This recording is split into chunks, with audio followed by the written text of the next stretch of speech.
Hey guys, gonna do a real quick and dirty update here since for my daily update for this project. The Mattzilla Wraithzilla chassis, taking it to the TTC in Utah here in 4 days, 3 days, something like that. Anyway, the truck doesn't look a whole lot different here except for a couple little things that I have already got done. The very first thing you might see in here is this grill. Now, the grill was a quick little 3D printed project that I knocked out. Just a very simple grill. I tried a little bit of detail on it, just some very simple things, nothing too crazy at all on that. So I did get that done, installed. Now the printer's going over there behind me with the first piece of the dash. Now the dash is going to be a multi-part type deal, and it's going to be kind of hard to explain until it's actually done. But I'm going to have the top piece, which will have the contours of the dash. It's going to be a double pod with a center stack as well. And then I'm going to print another piece that will lay on the front of that, which will have the areas for my dash bezels and different things like that, gauge clusters, GPS radio, all that kind of little type of stuff. So once I get that other piece designed, those two pieces will fit together, and then everything will install in the chassis. For the gauge bezels and all that, I'm going to use the freakyskins.com race day accent pack, which has all of those things already done. I got those sizes from Neil over at Freaky Skins so that I could make those the exact right size, and so sheets come die cut, and those sheets are like $5. So super simple little way just to dress up a 3D printed part. So that's the way I'm going to go for that. Now the other thing, I told you before that I was going to 3D print a rear light bar insert. Well, I ended up going a different way. Chris from More LLC, that lighting company that I've used for the light bar across the front. I also had that 1-inch blue light bar that I used on the Mattzilla 1.9 Ultra 4 car. Now he has a Ultra 4 version of his light bar, they're called, which is that rear light bar, which has 2 reds, a yellow, or an amber, and a blue.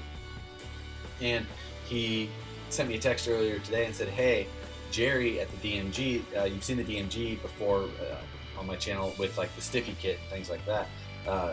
Jerry has one of my 3-inch Ultra 4 light bars." So I gave Jerry a call, asked if I could steal that one from him and have Chris send him another one. So I ended up driving down to the other side of Kansas City today and picked up this new light bar from the DMG. Now, as you can see in the video here, it's hard to kind of tell what's going on because these things are so crazy bright.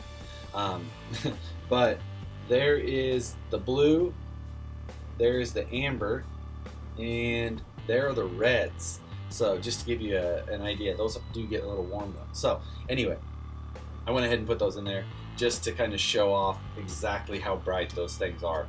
So I may put those on a switch for later on down the road, especially or maybe even knock down the voltage. I don't know. They're just awesome bright. So my only concern is walking behind this thing and not being able to see at night. So we'll see. But I like it, and I think it'll look really cool out there. You definitely won't have any trouble seeing. So beyond that, I've got a handful of things.